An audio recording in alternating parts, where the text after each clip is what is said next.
में उन्होंने चांदनी चौक में एक धर्मशाला में रहे और चांदनी चौक में फिर वहां से बाल्टी में एक रसगुल्ले भुजिया बीकानेर से बनी बनाई आती थी, इनके जगह जा के बेचते थे।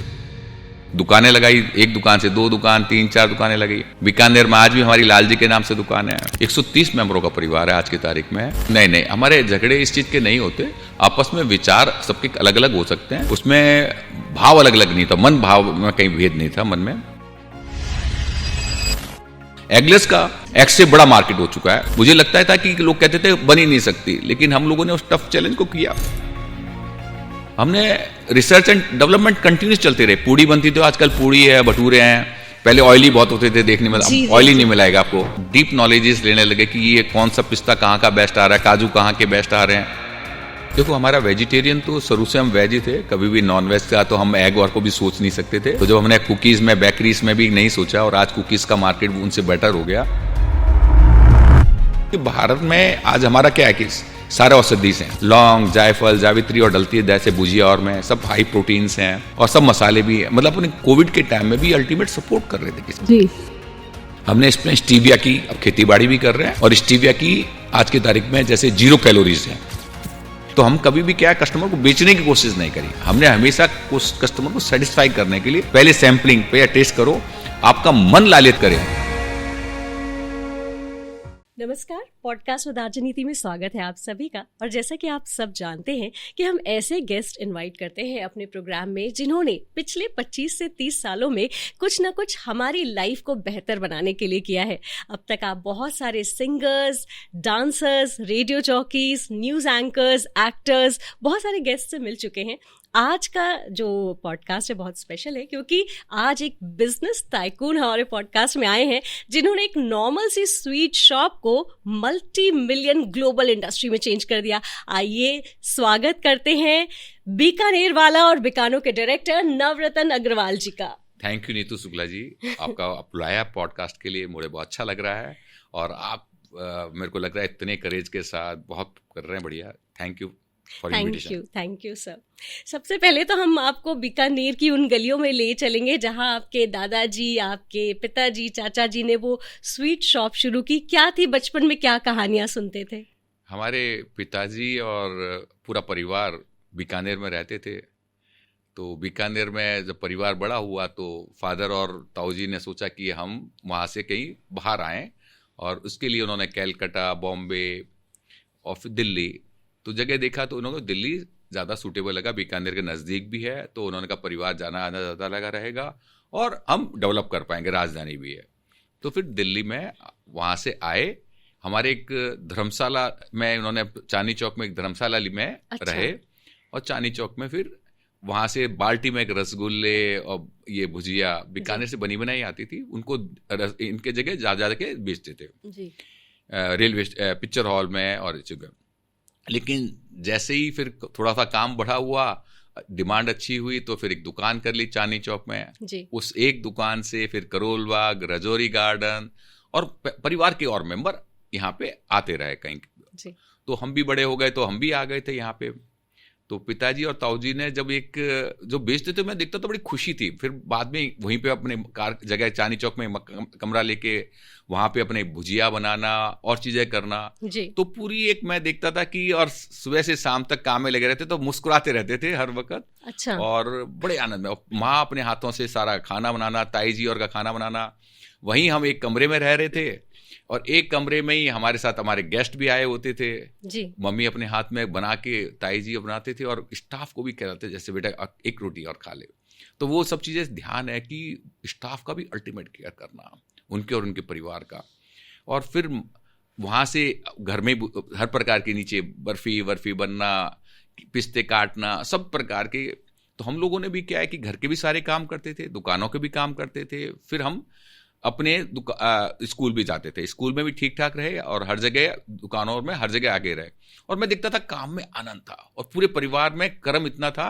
16 घंटे की सबकी डेली की मुस्कुराते हंसते वर्किंग थी। सुबह जल्दी उठना, रात को टाइम पे सो जाना। तो ये एक डेली रूटीन और डेली नई नई चीज़ें होना, मिठाई और में काम करना, लोगों को सैम्पलिंग करना। अब इसके बाद हमारी एक दुकान से कई दुकानें होने के बाद फैक्ट्री कर ली हमने। एक पेप्सी को लहर नमकीन बना के देते थे, फरीदाबाद में फैक्ट्री करी। तो एक बीकानो का सुबह नमकीन बनती थी, शाम को पेप्सी और की लहर नमकीन बनती थी, तो दोनों को टफ रहती थी। तो फिर हमने उस फैक्ट्री को बड़ा कर लिया, फरीदाबाद की। उसमें भी प्रॉब्लम आने लगी तो हम वहाँ से आके लॉरेंस रोड आ गए। फिर 1 फैक्ट्री, 2 फैक्ट्री, 3-4 फैक्ट्री लगाई, और उसके बाद में उस फैक्ट्री से भी हमारे को शॉर्टेज पड़ने लगी, तो हमने वहाँ पे राई में एक ग्रेटर नोएडा फैक्ट्री लगाई, ग्रेटर नोएडा के बाद राई में लगाई, राई में एक फैक्ट्री के साथ एक फैक्ट्री और मिल गई तो उसको भी बढ़ा दिया। ऐसे ही नोएडा में भी एक फैक्ट्री थी तो उसके पीछे एक फैक्ट्री और मिल गई, साथ में और मिल गई, तो उसको और लेके उसको बढ़ा दिया। अब उसके बाद में हमने 25 एकड़ की फैक्ट्री यहाँ पे जेवर एयरपोर्ट के पास में ली। 25 उसमें हमारे 200 दिन में कंप्लीट करी, मतलब हमें 11 महीने मिले टोटल स्टार्ट बनाने से लेके आखिर तक में। तो इतना मैनेजमेंट बेस्ट रहा, और उसमें टोटल फैक्ट्री बना के चालू करना, मशीनें लगाना, सब कुछ, उसमें भी बारिश के कारण, पॉल्यूशन के कारण बंद रहा। तो मतलब 200 डेज में टोटल फैक्ट्री में स्टाफ और को सबको अपॉइंट करना और सबको वर्किंग पे लाना, तो 200 डेज में चालू कर दी थी फैक्ट्री। ऐसे ही फिर हमने हैदराबाद में एक फैक्ट्री लगाई, काम हमारे बढ़ने लगे थे, तो काठमांडू में आंगन के नाम से आज हमारे 17-18 आउटलेट्स हैं, यूएसए में करीबन हमारे 14 आउटलेट्स हैं, ऐसे ही हमारे दुबई में 25 एक आउटलेट हैं आज की तारीख में। एक भतीजा वहाँ रहता है, एक हमारा भाई हैदराबाद आ गया तो हैदराबाद में काम बढ़ाने लग गए। तो प्रोडक्ट में हैदराबाद में काम, एक फैक्ट्री लगा दी, बाद में एक दुकानें लगाई, 1 दुकान से 2 दुकान, 3-4 दुकानें लगी। बीकानेर में आज भी हमारी लालजी के नाम से दुकान है। अच्छा, अभी भी है? अभी भी है, आज भी है। और हैदराबाद में बीकानेर वाला के नाम से, काठमांडू में, दुबई में आंगन के नाम से है। तो परिवार सारे लोग आते रहे, कामों तो को बढ़ाते रहे। लंबा चौड़ा परिवार है आपका, कितने सदस्य हैं अब? 130 मेंबरों का परिवार है आज की तारीख में। तो और कोई लिखा पढ़ी नहीं इसी में है, सब इसी लाइन में है जी। और बाकी थोड़ा बहुत सब करते हैं, थोड़ा बहुत, और लेकिन मेजर इसी में है, और सब all are equal at every time. Sir, on lighter note के आपके घर में फिर झगड़े कैसे होते होंगे कि जैसे डिफरेंसेस, अरे उनको लंदन दे दिया, मुझे दुबई दे दिया, ऐसे होता है? नहीं, हमारे झगड़े इस चीज के नहीं होते। आपस में विचार सबके अलग अलग हो सकते हैं जी। उसमें भाव अलग अलग नहीं था, मन भाव में कहीं भेद नहीं था मन में। और विचारों में क्या होता था कि कोई कहता था कि ये चीज कर लेते हैं, दूसरा कहता था दूसरी चीज कर लेते हैं। वो हमेशा रहेगा, क्योंकि सब जने अपने अपने एंगल से सोचते हैं, सब जने यूनिक है और हम एक दूसरे के कॉम्प्लीमेंट्स हैं। बस एक चीज ध्यान रखने वाली बात है कि वो भी सही है, हम भी सही हैं, और हम कैसे बेस्ट कर सकते हैं। तो इसमें हम देखते थे कि जीवन जीना आना चाहिए जी। क्योंकि मैं कॉलेजेस में, यूनिवर्सिटीज में लेक्चर्स भी देता हूँ, अनुभव भी कराता हूँ जी। तो मैं इस पे भी आना चाहती थी, क्योंकि ये सब आसान तो नहीं रहा होगा, एक इसमें एक स्ट्रगल तो जरूर रहा होगा, क्योंकि बहुत से लोग थे जो उस वक्त, वो भी, उनकी भी स्वीट शॉप रही होगी, लेकिन आप आज एक इंडस्ट्री के तौर पर जाने माने एक नाम बन चुके हैं, वो लोग अब भी वही हैं। तो किस तरह के चैलेंजेस फेस किए इस जर्नी में आपने? शुरू से चैलेंजेस क्या कहते हैं, नई नई रिसर्च करने का लगा रहता था। हमने शुरू से ही रॉ मटेरियल कौन सा लेना चाहिए, बेस्ट रॉ मटेरियल लेना चाहिए, हमें ध्यान है। हम कहते थे आज के आज पेमेंट ले जाना, सीधी बात है। रॉ मटेरियल फादर और चांट के लेते थे कि भैया बेसन है तो लड्डू का बेसन अलग आएगा, इसका बेसन अलग आएगा, आटा है तो पूड़ी का आटा अलग आता था, और बाकी चीज़ों का तंदूरी आटा अलग आता था। तो आटा क्या है, मोटा होता था, पूड़ी और के लिए बेडमी और का देसी घी का बनाना था। बेकरी और का था, तो हमने बेकरी बनाई, तो पहले लोग एग वाली कहते थे, हमने बिना एगलेस की बनाई। तो शुरू में स्पंज नहीं था, धीरे धीरे हमने उस पर इम्प्रूवमेंट करी। आज का मार्केट एगलेस का एग से बड़ा मार्केट हो चुका है जी। मुझे लगता था कि लोग कहते थे बन ही नहीं सकती, लेकिन हम लोगों ने उस टफ चैलेंज को किया। पहले दूध के गिलास आते थे, पहले आती थी बॉटलें आती थी दूध की जी। तो हमने गिलास बनाया, प्लास्टिक का गिलास, उसके अंदर दूध लिया, ताकि वो लोग उसको उसमें लच्छे और प्रत्येक चीज ले सके किसी प्रकार से, वरना पहले बोतलों में ही आता था सारा दूध जी जी। हमने रिसर्च एंड डेवलपमेंट कंटिन्यूस चलते रहे। पूड़ी बनती थी, आजकल पूड़ी है, भटूरे हैं, पहले ऑयली बहुत होते थे देखने में, ऑयली नहीं मिलेगा आपको। अच्छा। ऐसे नमकीन भी देखोगे तो ऑयली नहीं मिलेंगे जी जी। तो बहुत सारे आपने इनोवेशंस किए जिसकी वजह से आप सस्टेन करते रहे। एक जो चीज़ थी कि क्वालिटी एश्योरेंस बहुत था आपके, जो बीकानेर वाले की अगर हम बात करें, तो अगर मिठाइयों की बात होती थी तो किसी भी आउटलेट से कहीं पर भी जाओ वो उतनी ही फ्रेश, उतनी ही टेस्टी, हर जगह का एक जैसे स्वाद रहता था। लेकिन जब अगर हम नॉर्मल स्वीट शॉप की बात करें तो कई बार होता था कि उतना अच्छा सामान नहीं मिला, थोड़ा बासी मिल गया, अगले दिन आपका पेट खराब हो गया, तो वो ट्रस्ट फैक्टर उनके साथ नहीं हो सकता था। तो ये कैसे मेंटेन किया क्वालिटी एश्योरेंस आप लोगों ने? क्वालिटी और के लिए क्या है, जैसे सिस्टम पेप्सी के साथ भी लहर नमकीन बनाते थे, हम अपने भी क्या एक बैच सिस्टम बनाते थे। भाई प्रत्येक आइटम बनना है तो इतना इतना इतना रॉ मटेरियल डलेगा, अब रॉ मटेरियल के लिए भी क्या था, लैब और लगी हुई थी कि हमें ये रॉ मटेरियल बेस्ट है, उस पर स्टडी रहती थी। तो बच्चों को एक एक चीज़ का डीप नॉलेजेस लेने लगे कि ये कौन सा पिस्ता कहाँ का बेस्ट आ रहा है, काजू कहाँ के बेस्ट आ रहे हैं, वर्ल्ड वाइड, इंडिया ही नहीं पूरी वर्ल्ड वाइड, इंडिया में भी कौन कौन सी चीज़ें कहाँ कहाँ बेस्ट उग रही है, वैसी पैकेजिंग में बेस्ट ध्यान करना पड़ता था। तो और क्या क्या लैब और लगने से और फिर एक सिस्टम बनने से अब डे बाय डे हमने ERPs और लगाए, तो प्रत्येक चीज़ हमें सिस्टम में डालनी थी। तो 100% जैसे जैसे ERPs कंप्यूटर और आने लग गए तो हम बेटर होते रहे। पहले कोई चीज़ हुआ नहीं करती थी, जब से ये आने लग गए ये करने लग गए। पहले हमारे बैच सिस्टम बनाते थे कि वजन वजन करके इसमें इतना डाल दिया, इसमें इतना डाल दिया। अब आजकल कंप्यूटर में होने के कारण ज़्यादा बेटर वर्किंग करने लग गए। अच्छा, आपकी फूड की क्वालिटी तो नो डाउट बहुत अच्छी है, चाहे वो नमकीन की बात करें, स्वीट्स की, लेकिन आपकी पैकेजिंग पे भी बहुत ध्यान दिया जाता है शायद, क्योंकि अगर आप कहीं पर गाड़ी रोक के भी कुछ खरीद रहे हैं तो 4 पैकेट्स में आपका बहुत अलग से अट्रैक्टिव नजर आता है, तो लोग वो खरीदते। तो क्या इस पे आप लोगों ने अलग से कुछ काम किया? शुरू से ही है, क्योंकि आज की तारीख में कोई भी गिफ्ट बांटेगा तो उसको लगता है कि मैं एक्सक्लूसिव दूं, मानो मेरा बढ़िया लगे, किसी प्रकार के सुंदर लगे, क्वालिटी तो टेस्ट हो, साथ में पैकेजिंग भी सुंदर हो, ताकि उसको लगता है कि मैं प्राउड फील करे कि मैं, और सामने वाला भी लेते हुए महसूस प्राउड फील करे और सामने वाला देते हुए भी कि मैं प्राउड फील करे। तो हमने पैकेजिंग और पे शुरू से बहुत मेहनत करी है, क्योंकि ये अगर जब तक चीज़ें सराउंडिंग में आज जहाँ आप बैठे हो सही नहीं होगी, साफ़ सुथरी नहीं होगी, नीट एंड क्लीन नहीं होगी, तो आप नहीं बैठ पाओगे इतना, क्योंकि जहाँ बैठने पर अच्छा महसूस होना चाहिए आपको और परिवार को, तभी वहीं पर खाना खा पाते हैं। ऐसे सेम डब्बे भी जब देते हैं तो एक अच्छा लगता है, डब्बा अच्छा होता है तो खोल के खाने का मन करता है, सही नहीं होगा तो मन ही नहीं करेगा किसी प्रकार से। अच्छा, कभी भी कोई फूड इंडस्ट्री में आता है इंडिया में भी, तो उनको लगता है कि नॉनवेज तो होना ही चाहिए किसी भी रेस्टोरेंट में, तो वो वेज नॉन वेज दोनों रखते हैं, लेकिन आप लोगों ने खासतौर पर इस बात पे ध्यान दिया कि सिर्फ वेजिटेरियन फूड ही आपको देना है। तो क्या थॉट प्रोसेस था इसके पीछे? देखो, हमारा वेजिटेरियन तो शुरू से हम वेज ही थे, कभी भी नॉन वेज का तो हम एग और को भी सोच नहीं सकते थे जी। तो जब हमने कुकीज में, बेकरीज में भी नहीं सोचा, और आज कुकीज का मार्केट उनसे बेटर हो गया। अगर हम नॉन वेज को अगर अपने यहाँ रखते तो हमारा एक जो लोगों को, हमारी इंडिया में बहुत ज्यादा बड़ा तबका है जिसको वेज ही वेज चाहिए, नॉन वेज वाला भी वेज खा लेता है और स्वाद लगेगा। मैं आज की तारीख में देखता हूँ जो नॉन वेज कहते हैं कि बिल्कुल नॉन वेज है, उसको हमारे यहाँ के खाना खाने में स्वाद लगता है, अच्छा लगता है। और बहुत लोग हैं ऐसे, लोग नहीं, बहुत ज़्यादा, मतलब यहाँ आने के बाद हर प्रकार से तृप्ति होती है, उसकी तृप्ति में कमी नहीं रहती कि मुझे कहीं मन में ललक पा रही हो कि मेरे को नॉन वेज खाना है, नॉन वेज खाना नहीं, ऐसा नहीं है। वो वेज पे बहुत सेटिस्फाइड कर पाते हैं। तो नॉन वेज का शुरू से ही नहीं रखा था हमने, कभी रखना है, और हमारे तो हम सोच भी नहीं सकते। कोई कहता है ना पार्टी करनी है, नॉन वेज वाला बाहर से करवा दो, तो भी हम कहते हैं नहीं करेंगे, इसीलिए अच्छा करेंगे नहीं। तो आपको मतलब बिल्कुल नो है नॉन वेज के लिए? Strictly no. और दूसरी चीज ये है कि इंडिया में तो आपने ये मार्केट कैप्चर कर लिया, फिर ग्लोबली किस तरह से आगे बढ़े, क्योंकि फॉरेन में इंडियन फूड को आपने एस्टैब्लिश किया है और वहाँ के लोग पसंद करते, तो किस तरह का रिस्पॉन्स था और कैसे वहां तक पहुंचे? अब जैसे हमने शुरू में काठमांडू गए, तो भाई साहब का पहले दिल्ली में, काठमांडू में गए तो हमने उनको कहा भाई हमारे बहुत नॉर्मल मार्जिन्स हैं, इतने प्रॉफिट्स नहीं आएंगे, आप काम करोगे भी तो बढ़िया प्रॉफिट्स नहीं आएंगे। उन्होंने कहा आप नहीं जानते, हम कर लेंगे, कोई दिक्कत नहीं, आप करोगी, करवाइए हमारे को। तो हमने पहले आंगन में नाम स्टार्ट किया जब शुरू में, तो वहाँ पे दूध की फैसिलिटीज अरेंज करना, सारे रॉ मटेरियल को अरेंज करना। तो वहाँ पे क्या, जब तक हम जड़ों में जाके जुड़ते नहीं हैं और वहाँ की बेस्ट चीज़ें ला के नहीं देते, जब तक हम बेटर काम नहीं कर सकते। फिर वहाँ के लोगों को सेटिस्फाई करना, उनको टेस्ट करवाना, सैम्पलिंग करवाना। तो हम कभी भी क्या, कस्टमर को बेचने की कोशिश नहीं करी, हमने हमेशा कस्टमर को सेटिस्फाई करने के लिए पहले सैम्पलिंग पे या टेस्ट करो, आपका मन लालित करे। जैसे हमने जलेबी बनाते थे, एक हमारी दुकान के बाहर कोई एक कस्टमर साहब बाहर का फॉरेनर ही थे जी। अब उसको जलेबी देख के टेस्ट कर, हमने टेस्ट करवा दी तो बड़ी अच्छी लगी। अब उसमें जेब में पैसे नहीं थे, वो होटल में रख के रह गए होंगे, तो जेब में पैसे नहीं, तो उसने कहा पैसे कुछ खरीद के लेके जाओ मिठाई, उसको बहुत टेस्टी लगी। तो वो होटल गया, फिर दोबारा पैसे लेके आया और फिर उसने वो कहानी अपनी उसको स्टाफ को बताई। स्टाफ ने हमारे बीच में बताई थी कि एक बार कभी मीटिंग थी तो बताई कि वो कस्टमर आया और उसको इतनी टेस्टी लगी कि वो पैसे से लेके वो मिठाई भी वो भी लेके गया, जलेबी और दुनिया भर की मिठाइयाँ अंदर से और लेके गया। तो कहता है मैंने ऐसी मिठाई टेस्ट नहीं की थी कभी।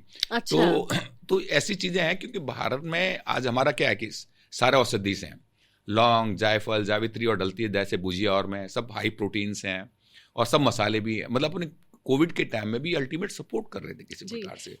तो ये जितनी भी हमारी खाने पीने की, हलवा और प्रसाद में आज देखते हैं लड्डू प्रसाद में बनता है, तो उसमें सारे प्रकार के प्रोटीन भी हो जाते हैं। घी है जो हमारी बॉडी के लिए, हड्डियों के लिए बहुत मजबूती का काम सपोर्ट भी करती है, और मसाले और आपका औषधि का काम करते हैं। तो प्रत्येक प्रकार से फूड है पूरा। जैसे अपन बाहर गए तो हमारे आटा का लड्डू ले गए, बेसन का लड्डू ले गए, आपने एक लड्डू लिया तो एक रोटी का पूरा काम करते हैं। उसके अंदर ड्राई फ्रूट्स भी हैं तो ड्राई फ्रूट आपको मतलब पूरी एनर्जी। तो आपको कहीं अगर फूड नहीं भी मिलता तो वो आपको फूड पूरा सपोर्ट करता है। तो जब हमने वो चीज़ें लोगों के पास जाने लगी तो लोगों को अच्छा लगने लगा, तो लोग बढ़ने लग गए, सीधी बात है, वर्ल्ड वाइड भागने लग गए। इंडिया का जो ट्रेडिशनल फूड था उसको ही आपने अच्छी तरह से हेल्थ और हाइजीन मेंटेन करते हुए अच्छी पैकेजिंग के साथ इंडियंस को दिया तो उन्हें बहुत अच्छा लगा। तो जैसे कि आपने कहा कि सारी हेल्दी चीज़ें होती हैं, आप हेल्थ और हाइजीन का बहुत ध्यान रखते हैं। कोविड में भी जो लौंग और बाकी मसालों की बात की जाती थी वो सब कुछ आपके फूड में होता है। तो कुछ और इनोवेशंस ऐसा करने की सोच रहे हैं कि आपकी जैसे नमकीन होती है, सारे ही नमकीनों में काफ़ी नमक होता है, तो बीपी के पेशेंट्स भी ले सकें कुछ ऐसा, या मीठे से वेट बढ़ता है तो हम लोग भी और लड्डू खा सकें, एक लड्डू खाने के बाद गिल्ट होने लगता है कि और नहीं खा सकते। ये मीठा और का क्या है, टेंशन्स और के कारण है, कई चीज़ें हमने इसमें स्टीविया की अब खेती बाड़ी भी कर रहे हैं जी। और स्टीविया की आज की तारीख में जैसे 0 कैलोरीज है जी। एक तो मोटापा भी कम होता है और सेकेंडली आपको खाने में चाय जितना खाएं उसका मीठापन का बिल्कुल भी आपको, बल्कि ये शुगर से 100 टाइम्स शुगर ज्यादा मीठा होता है। अच्छा। और खाली एक कुछ ड्रॉप्स डालते हैं, आपको चाय ऐसे लगेगी जैसे मीठी है।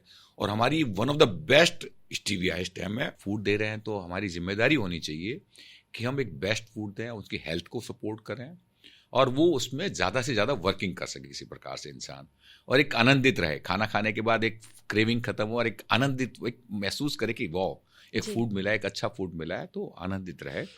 तो इस पर हम कंटिन्यूस में R&D, रिसर्च, डेवलपमेंट, पूरा परिवार में एक इंटरेस्ट बना रहता है, कहाँ पे क्या चीज़ मिल रही है, कैसे मिल रही है। कभी वैद्यों से भी बातचीत हो जाती है, कभी किसी से बातचीत हो जाती है, क्या चीज़ हो रही है आज की तारीख में। और थोड़ा बहुत पढ़ने की कोशिश करते हैं कि पहले फूड्स में क्या क्या जा रहा था, आजकल फूड्स में क्या दे रहे हैं हम, कैसा फूड होना चाहिए, कैसा नहीं होना चाहिए। तो आप ये मेक श्योर करते हैं कि जो मिठाइयाँ या जो खाने की चीज़ें आपके यहाँ से हो रही हैं वो हेल्दी हो, उनमें कोई नुकसान वाली चीज़ें ना हो। ना, बिल्कुल बिल्कुल बिल्कुल, डेफिनेट बहुत अच्छी बात है, क्योंकि अब जितनी भी नमकीन है आप लॉन्ग लास्टिंग भी हो जाती है। अब उसमें मूंगफली है, चना है, आजकल रोस्टेड नमकीन चना भी हो गया, आपकी भेलपूड़ी और है तो भेलपूड़ी और भी हो गई। वो सारी की सारी चीज़ें अल्टीमेट मसाले जितनी भी चीज़ें हेल्थी है। आप कोई चीज़ ज़्यादा खाते हो तो दिक्कत करेगा क्योंकि टेस्टी होती है, तो आपको उतना ही खाना चाहिए जितना आप वॉक करके उसको डाइजेस्ट कर सकें। जी, एक्सेस ऑफ एवरीथिंग इज और रात को लेट खा रहे हो, वो डाइजेस्ट नहीं होती, वो तकलीफ देती है, सीधी बात है। तो कोई भी चीज़ होती है तो वो खुद को भी समझना पड़ता है कि मेरे को कितना खाना है, कितना नहीं खाना है, ताकि वो मेरी बॉडी को, एक कोई दवा होती है, दवा थोड़ी लेनी पड़ती है, दवा रिजल्ट भी देती है और ज़्यादा खा लो तो नुकसान भी करती है, सीधी बात है। अच्छा, कभी कुछ ऐसा हुआ है कि किसी ग्राहक के फीडबैक को लेकर के आप लोगों ने कोई एक बड़ी कोई R&D की हो और उसमें चेंज लाने की कोशिश की हो? ये शुरू से ही क्या होता था कि हम जितने भी नमकीन्स और बनाते रहते थे तो लोगों को सैम्पलिंग बहुत करते थे। आज हमने बनाया, इसमें ये मसाला डाला है तो कैसा लग रहा है, ये मसाला डाला तो कैसा लग रहा है। तो शुरू से ही, और आज भी वो कंटिन्यूस में हैबिट्स हैं, ताकि लोगों से पूछना और उनके फेस को देखना, कहीं वैसे तो नहीं कह रहे और वो उनको लगता है वाव फैक्टर आ रहा है, तो हम उसको धारण करते हैं आज भी, इवन टुडेज डेट। और कंटिन्यूस में कर ही रहे हैं आज की तारीख में, अगर क्योंकि प्रोग्रेस करनी है। आप जैसे हमने रोस्टेड नमकीन निकाला, एक्सक्लूडेड नमकीन्स निकाले, एक्सक्लूडेड पफ मिला है ताकि हल्के नमकीन हो, खाएं कम और मतलब फीलिंग लगे कहीं किसी प्रकार से। तो day by day R&D research चलती रहती है। अच्छा, बहुत सारे युवा हैं जो हमारे जेनजी हैं, वो आज जॉब नहीं करना चाहते, वो खुद का काम करना चाहते हैं और स्टार्टअप्स, बहुत सारे फूड के स्टार्टअप्स हो रहे हैं, तो उनको क्या सलाह देना चाहेंगे आप? मैं उनको कहूँगा कि कोई भी काम करते हो तो पहले काम की स्टडी करो ढंग से, एकदम जल्दी से नहीं कूदना चाहिए। प्रत्येक चीज़ को आसान समझते हो, और वरना क्या है कि जो आप घर में बनाते हो फूड, और वो आप स्टार्ट कर भी सकते हो, जो आपको कॉन्फिडेंस है, जो आप समझते हो और जिसकी आपको मालूम है, क्योंकि घर में आप बनाते हो, वो आपको अभी बनाया, हाथ के हाथ गर्म और हाथ के हाथ खा दिया, और वरना कई चीज़ें नुकसान कर जाती है बाद में। तो उन चीज़ों को थोड़ा स्टडी करो, और प्रत्येक चीज़ को पैकेजिंग बढ़िया कर रहे हो, आजकल होम डिलीवरी सिस्टम बहुत बढ़िया है, तो मैं कहता हूँ आगे आना चाहिए और करना चाहिए दोनों प्रकार से। और इसमें मेहनत है बस जरूर, ऐसा कि कभी सोचो कि आप मेहनत नहीं है, नहीं, ऐसा नहीं है। आप बढ़िया फूड दे रहे हो, बढ़िया क्वालिटी दे रहे हो और पूरी सत्यता निष्ठा से कर रहे हो, अब जीतोगे। सर, आप ग्लोबल लेवल पर एक मल्टी मिलियन बिजनेस चला रहे हैं, तो आसान तो नहीं होता है, बहुत टेंशन्स होती होंगी, बहुत तरह के डिसीजंस लेने पड़ते होंगे, तो अपने आप को इतना काम कैसे रख पाते हैं आप? देखो, काम रखने के लिए जीवन जीना आना चाहिए। हमारे को, मेरी जितनी मिठाइयाँ थी वो महर्षि महेश योगी संस्था में महर्षि जी के पास खूब जाती थी।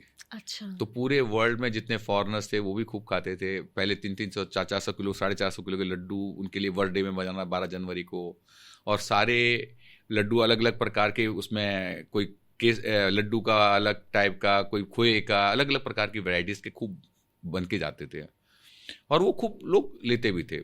तो महर्षि जी के पास गए तो पहले तो उन्होंने मेडिटेशंस के लिए, ध्यान के लिए हमें कहा सीखने के लिए, लेकिन पहले हमने कोई ध्यान की कोई वैल्यू नहीं करी। जब ध्यान को हमने समझा, अनुभव किया, तब लगा कि ध्यान तो बड़े एक्स्ट्रा ऑर्डिनरी चीज़ है। उसको फिर मैंने अंडरस्टैंड करने के लिए इनको पूरे वर्ल्ड में 1 महीने घूमा, इनके लिए अपना फोन को बंद रखा। अच्छा। और इनको अंडरस्टैंड किया, महर्षि जी और पूरी संस्था को। तो मुझे देखा कि पूरा वर्ल्ड अट्रैक्ट है उस ध्यान के प्रति।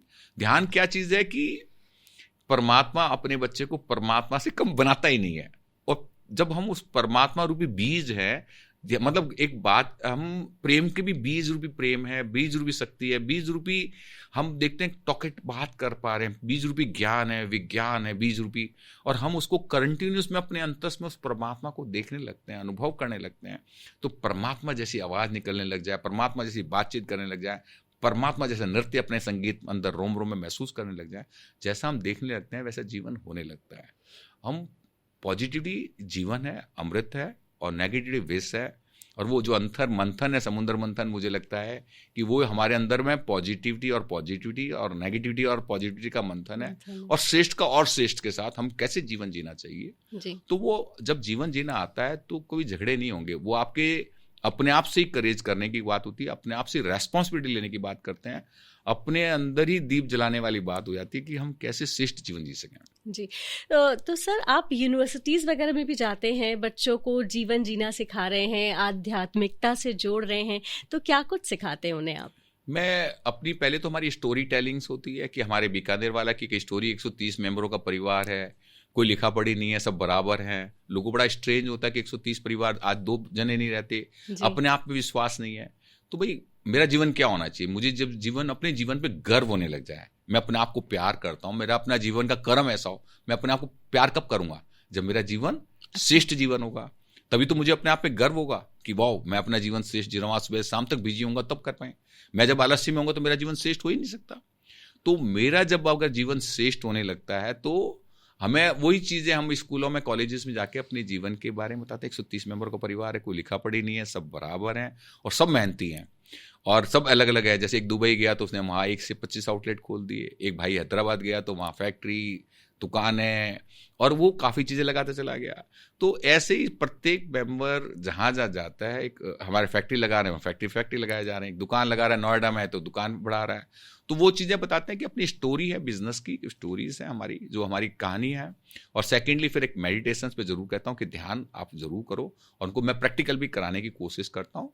उसमें 15 मिनट, 20 मिनट, आधा घंटा, जो भी समय मिलता है, तब उसमें बिल्कुल अभी जो बातचीत होती है, बच्चे अगर गहराई से अपने आप से बात करने लग जाएं कि मैं कौन हूँ, मैं क्या करने आया हूँ, मेरे को जीवन किस लिए मिला है, क्योंकि we are the part of the whole universe के हम पार्ट हैं। तो परमात्मा अपने बच्चे को परमात्मा से कम बनाता ही नहीं है। तो पूरे ब्रह्मांड की एनर्जी हमारे अंतस में, कहीं सूरज बिना भी हमारा जीवन नहीं है, वायु बिना जीवन नहीं है, जल के बिना जीवन नहीं है, और प्रत्येक पेड़ पौधों के बिना जीवन है, प्रत्येक इंसान के बिना नहीं है। प्रत्येक इंसान ने हमें बहुत कुछ किया। धन्यवाद का भाव हो कहीं किसी प्रकार से प्रत्येक के प्रति, तो आपके क्या थोड़े झगड़े फसाद कम रहेंगे, प्यार ज़्यादा रहेगा, और आपकी प्लानिंग ज़्यादा बेटर कर पाएंगे। ताकि आपको जब अपने आप पे गर्व करना है तो आपकी प्लानिंग, सिस्टम्स, आपके करेज, वो सब बेटर होने चाहिए। आपके एजुकेशंस, आप ध्यान से सुनना, ध्यान से, एजुकेशंस का क्या मतलब है कि हम कम्युनिकेशंस का मतलब, अगर आज हम कम्युनिकेट ही नहीं कर पाते, हम अपने आप से कम्युनिकेट नहीं कर पाते, जब मैं अपने आप से कम्युनिकेट कर पाऊंगा तो मैं औरों को भी कम्युनिकेट कर पाऊंगा। मैं अपने आप से प्यार नहीं करता तो मैं औरों से प्यार ही नहीं कर सकता। आत्मविश्वास अपने आप पे नहीं है तो मैं औरों पे भी आत्मविश्वास नहीं कर सकता। तो मुझे सबसे पहले अपने आप पे काम करना चाहिए कि मैं कौन हूँ, मैं क्या करने आया हूँ, और मुझे अपने आप पे कैसे विश्वास है, मैं अपनी शक्तियों को कैसे यूटिलाइज कर सकता हूँ, मैं क्या क्या चीज़ कर सकता हूँ। जब अपनी गहराई में देखने लगते हैं और करने लगते हैं, हमें कभी नेगेटिविटी भी आती है तो नेगेटिविटी को छोड़ के हमेशा पॉजिटिविटी पकड़नी है। मेरा जीवन ये तो नहीं है, विष तो नहीं है, मेरा जीवन नरक तो नहीं है, लालच तो नहीं है, भय तो नहीं है, संकोच तो नहीं है, आलस्य तो नहीं है, और मेरा जीवन क्या है, शक्तिशाली जीवन, प्रेम से भरा हुआ, आनंद से भरा हुआ, नृत्य से भरा हुआ, ज्ञान से भरा हुआ। तो जब हम अपने अंतस में वो देखने लगते हैं कि मेरा जीवन वो है, मेरे साथ परमात्मा है, वो शक्तिशाली परमात्मा मेरे रोम रोम में, प्राणों में बह रही है, एक नदी बह रही है जैसे मेरे रोम रोम में बह रही है, वो शक्ति बह रही है, एनर्जी बह रही है, तो मैं उस जीवन को क्यों नहीं जीऊं? सर, और ये प्रत्येक जन मैंने जी सकता है। काफी सुना है कि अगर ग्रैटिट्यूड होता है तो हजारों रास्ते आपके आगे खुल जाते हैं। और जब भी मैं आपसे मिलती हूँ, आपकी बातें सुनती हूँ, तो मुझे यही लगता है कि आप हर एक सेंटेंस में उस ईश्वर को बहुत ग्रैटिट्यूड देते हैं, वो करते हैं। तो ये क्या हमेशा से था या बीच में कभी आया, और आया तो उसके बाद किस तरह से जीवन आगे बढ़ा? इसमें क्या हो कि मैं देखता हूँ कि शुरू से हमारे परिवार में फादर, मदर और सब में था। जब स्टाफ को जब देखते थे कि फादर को हमेशा क्या है कि स्टाफ था तो स्टाफ के साथ भी नाचना, गाना, मस्ती में रहना, और स्टाफ और के प्रति एक हमेशा धन्यवाद का भाव, उनको साथ कहीं डिफरेंस नहीं था। अच्छा। उनके साथ बैठ के उनके साथ खाना भी खा लेना, तो फादर और का मैंने कभी देखा नहीं। मदर अपने हाथ से जब खिला रही है जी। तो एक ग्रेटिट्यूड तो हमेशा ही लाइफ में, हमेशा मैं देखता था कि जब भी उठते थे भगवान को धन्यवाद, और प्रत्येक इंसान को भी। मैं ऐसा नहीं कि क्योंकि प्रत्येक ने हमारे लिए कुछ किया है तो उसके लिए प्रति धन्यवाद। स्टाफ के प्रति भी वो धन्यवाद के भाव रखते थे कभी भी, कि उसके कारण आज देखो हमें रिप्रेजेंट कौन कर रहा है, वही हमारा स्टाफ, हमारी टीम कर रही है, तो उनके प्रति धन्यवाद का भाव तो होना ही चाहिए कहीं किसी प्रकार से। और हम सब एक दूसरे के कॉम्प्लीमेंट्स हैं, क्योंकि सब एवरीबडी यूनिक एंड एक्स्ट्राऑर्डिनरी है। ऐसे ही हम भी एक्स्ट्राऑर्डिनरी और यूनिक हैं। प्रत्येक की अपनी खुशबू है, अपना एक नृत्य, एक संगीत है, और हमें उस पर अपने आप पे विश्वास करके, अपने आप से प्रेम करते हुए जीवन को सबके साथ जियो। बस एक ही चीज़ है। सर, हमारे देश में फूड वेस्टेज एक बहुत बड़ी समस्या है, और आपका फूड से ही जुड़ा काम है, और भूखमरी भी एक बहुत बड़ी समस्या है इंडिया में। तो इसको कभी बैलेंस करने के लिए आपने कुछ अभी किया? जैसे हमारे समोसा है, डोकला है, दालें हैं, कई चीज़ें बच जाती थी, तो हमारे शुरू से ही क्या करते थे कि बच गया मंदिर में बंटवा दो। अच्छा। धर्मशाला में बंटवा दो, वहाँ जाके रात को 100% वहाँ आसपास की जगह रात को बढ़ जाता था। तो लोग हमारे पास रहते थे कि रात को माल आएगा तो बढ़ेगा, सीधी अच्छा। बात है। तो जब हम दुकान क्लोज करने लगते थे तो उसको नील कर देते थे। आज की तारीख में क्या है, 25% डिस्काउंट भी कर देते हैं कहीं, ताकि माल बचे ना। रात के टाइम में वी गिव स्पेशल डिस्काउंट्स, ताकि जैसे आइटम है, बंगाली आइटम्स हैं, जल्दी खराब अपने होने वाले। ये पेस्ट्रीज है, वो हम सब रात को कंप्लीट कर देते हैं। जो चीज़ें मतलब आज की तारीख में रिजर्व कर सकते हैं उनको करते हैं, और जिनको हमें लगता है कि ये देनी चाहिए तो हमारे को लगता है कि हम एक वो भी काम करते हैं कि लोगों को मिल जाए, किसी प्रकार से फूड मिल जाए, और लोग जिसको भूखे हैं वो मिल जाए किसी प्रकार रात को खाना। आने वाले 10 सालों में इंडियन फूड इंडस्ट्री को कहाँ देखते हैं आप देखो ग्लोबली? इंडिया में क्या जो फूड है, एक दादा दादी का फूड, दादी का फूड कह सकते हैं, नानी का फूड कह सकते हैं।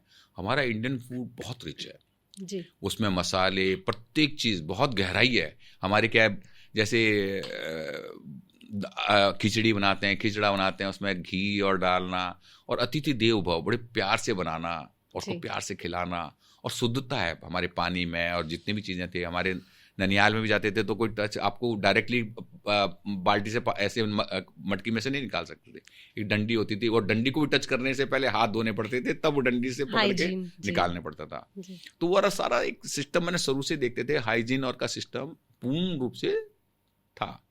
तो इंडियन फूड और रिसर्च एंड डेवलपमेंट कंटिन्यूस में, भाई जितने भी आज के तारीख में मसाले वसाले, प्रत्येक चीज़ में रिसर्च है कि कौन सी शरीर को सूट कर रही है, नहीं सूट कर रही है, कितने कर रही है, कितनी नहीं कर रही। और ये सब पहले से ही हमारे यहाँ रिसर्च है, मतलब कोई कि आज नई रिसर्च है नहीं है। जितने भी हमारे पहले अध्यात्म का देखेंगे तो सब में टाइमिंग और ये खाने पीने की चीज़ें हैं, सब कुछ लिखा हुआ है कि भाई सूर्योदय से सूर्यास्त तक खाना खाओ, कोशिश ये रहे, और रात को कम से कम खाओ, मॉर्निंग में ज़्यादा बेटर खाना खाओ।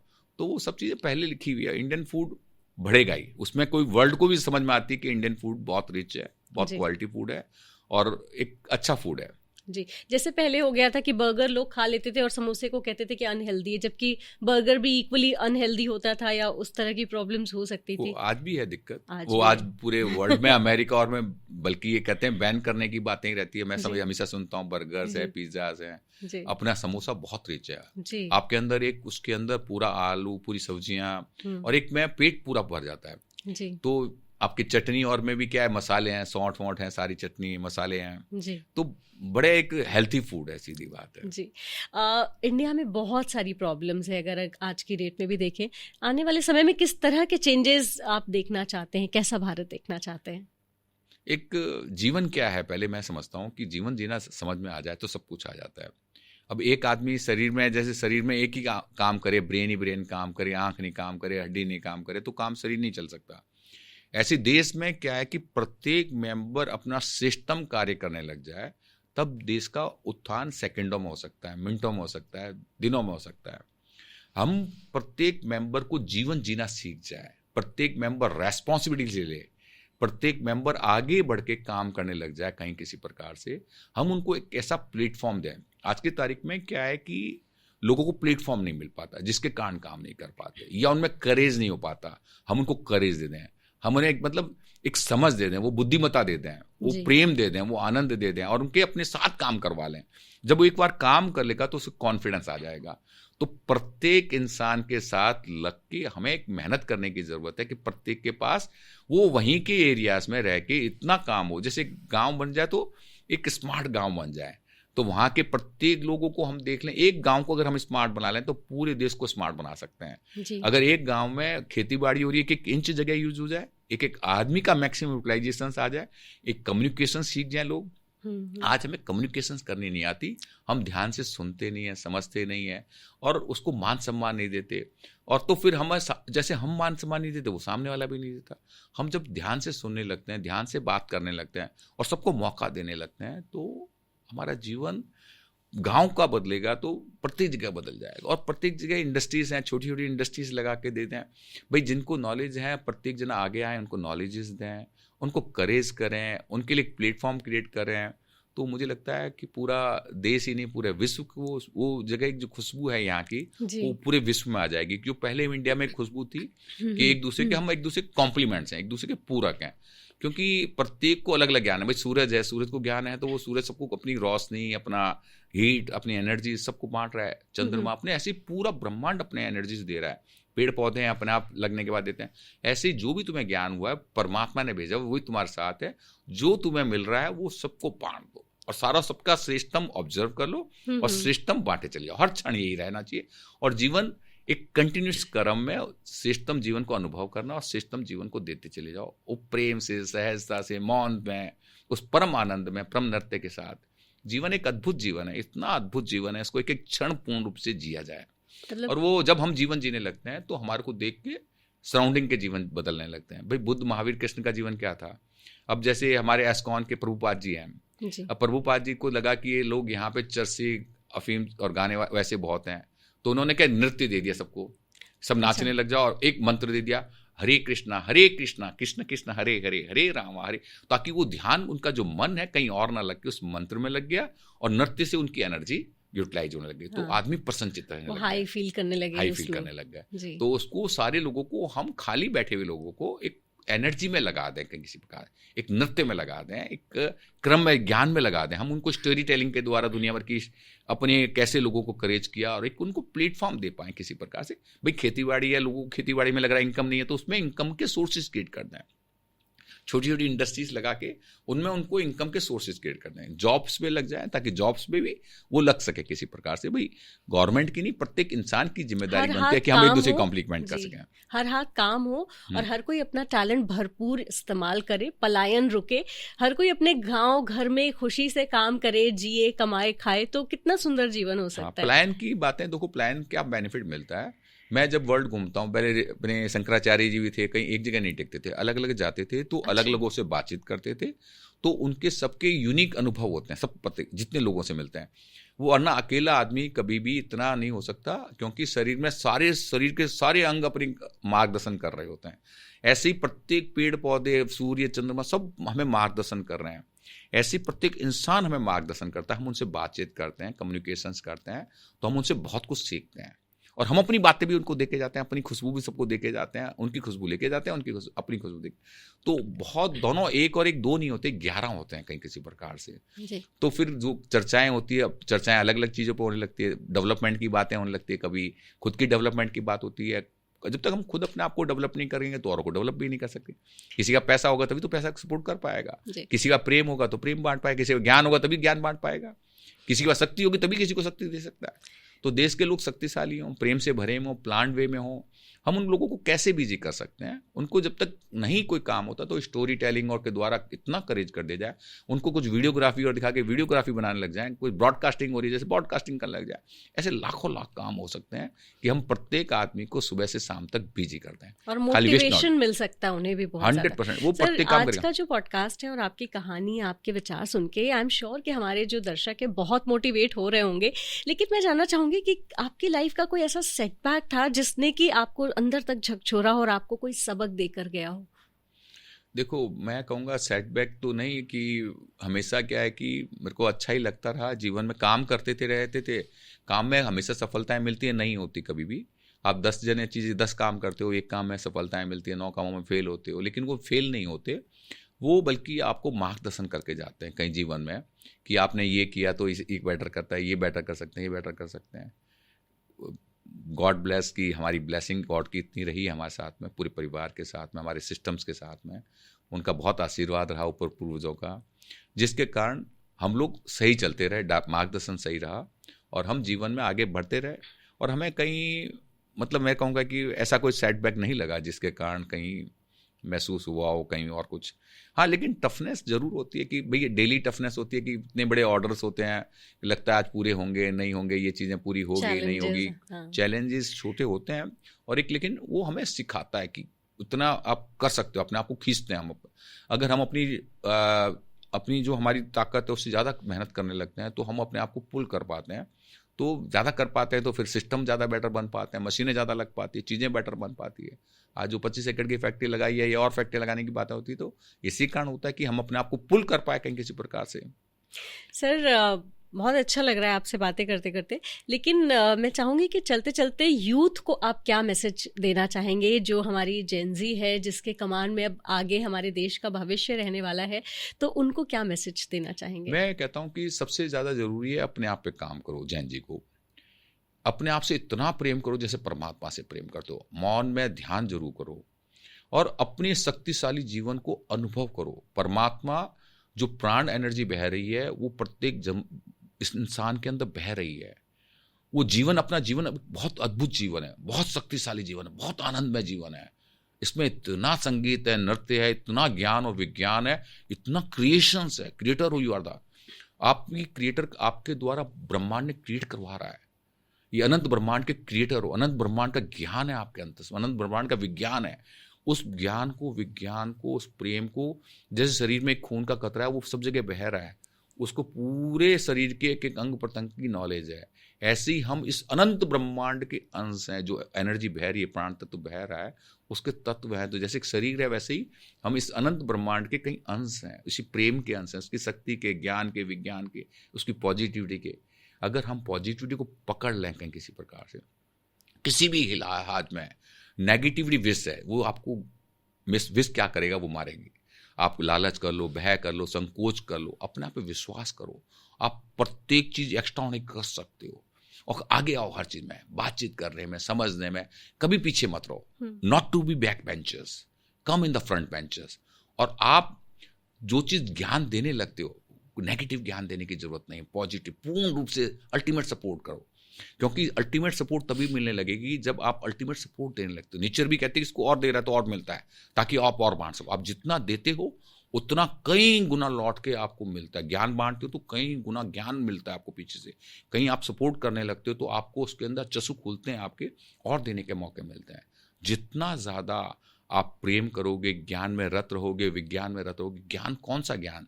जो आपको अपने बारे में बता सके, नेचर के बारे में बता सके, समाज के बारे में बता सके, इंडस्ट्रीज के बारे में बता सके। उन ज्ञानों को ऑब्जर्व करो, काम करने की कोशिश करो, ना कि अपने ईगो को लेके आओ। ईगो की जगह सरलता, सहजता, मौन, और प्रत्येक चीज को जब मौन में होगे, सहजता में होगे, ध्यान में होंगे, तो आप प्रत्येक चीज को बहुत ध्यान से सुन रहे होंगे, तो ऑब्जर्व कर पाओगे, इस नेचर को ऑब्जर्व पाओगे, लोगों को ऑब्जर्व कर पाओगे। किताबें पढ़ रहे होंगे तो आपको वो चीज़ों को ऑब्जर्व करके उनका मंथन के बाद आप श्रेष्ठ चीज़ें करने के लिए आपको प्रेरित करेंगे जी। तो प्रत्येक मेंबर बहुत कुछ कर सकता है। विश्वास करो अपने आप पे। आपको मौका नहीं मिला ऐसा नहीं है, आपको जो चीज़ें चाहिए आप कुछ भी करो। कोई काम छोटा नहीं, कोई काम बड़ा नहीं, प्रत्येक काम में आगे बढ़ के करो। क्योंकि मैंने अपने आज गुरुद्वारा धर्मशाला में भी क्या है कि बड़े से बड़ा आदमी आके जूते भी साफ करता है, तो हमें वो हेजिटेशन नहीं होनी चाहिए, संकोच नहीं होनी चाहिए अपने काम करने में, छोटा नहीं बड़ा नहीं, काम काम है। प्रत्येक काम को सीखो और प्रत्येक काम में आगे आओ, वो बहुत कुछ सिखा के जाएगा। आपकी बातें बहुत मेरे ख्याल से इंस्पायर करेंगी यूथ को। एक अच्छी चेंज मैंने देखी है कि आज का जो यूथ है वो स्पिरिचुअलिटी की तरफ जा रहा है, भजन क्लबिंग कर रहे हैं, सुबह रेस्टोरेंट में मिलते हैं, कोई अल्कोहल नहीं, सब लस्सी छाछ के साथ और भजन करते हैं, प्रसन्न रहते हैं। ये कुछ एक अलग मेजर शिफ्ट आ रहा है पूरी जनरेशन में। और नॉनवेज से उनका लगाव कम हो रहा है, मतलब ग्लोबली नॉनवेज इंडस्ट्री घट रही है। कह रहे हैं कि जो यूथ है ये वेजिटेरियन फूड की तरफ ज़्यादा अट्रैक्ट हो रहा है। तो आई होप कि आपकी ये जो मैसेज है ये ज़रूर उससे कुछ ना कुछ सीखेंगे। और आप आए, इतनी प्यारी बातें कि आपने, मुझे तो लग रहा है कि चलता रहे ये सिलसिला। हाँ। आगे फिर ज़रूर आइएगा, कोई नया प्रोजेक्ट हो तो हमारे साथ साझा करिएगा ज़रूर। तो आप यहाँ पर आए, बहुत बहुत शुक्रिया। थैंक यू नीति शुक्ला जी। और आपसे बातचीत करके, आपने जिस हिसाब से बातचीत कर रहे हो और जिस प्यार से बातचीत कर रहे हो, जितनी सरलता से, बहुत अच्छा लग रहा है। और ऐसा लग रहा है कि हम बातचीत करके छोड़े ही नहीं, ये बातें हम अपने आपसे और हमारी बातचीत नहीं हो रही है, ऐसा लग रहा है कि पूरे समाज के साथ, प्रत्येक लोगों के सामने बातचीत हो रही है। और ये बातें, ये जो मेरे जीवन के एक्सपीरियंसेस हैं, और प्रत्येक जीवन को, अपने औरों के जीवन को देख के फिर आपका जीवन निकलता है कहीं किसी प्रकार से। तो मैं कहता हूँ कि जितनी ज़्यादा हम औरों के जीवन को ऑब्जर्व करने की कोशिश करते हैं, तो हमारा एक जीवन अलग से, एक नया जीवन निकल के आता है जी। थैंक यू नीति, थैंक यू सो मच। तो आपको ये पॉडकास्ट कैसा लगा और नवरत्न अग्रवाल जी के एक्सपीरियंस से आपने क्या सीखा, हमें कमेंट करके ज़रूर बताइएगा। और हाँ, चैनल को लाइक शेयर सब्सक्राइब करते रहिएगा, ताकि हम यूं ही ऐसे अच्छे गेस्ट आपके लिए लेकर आते रहें और प्यारी प्यारी बातें करते रहें। फिलहाल के लिए आरजे नीति को इजाज़त दीजिए, नमस्कार।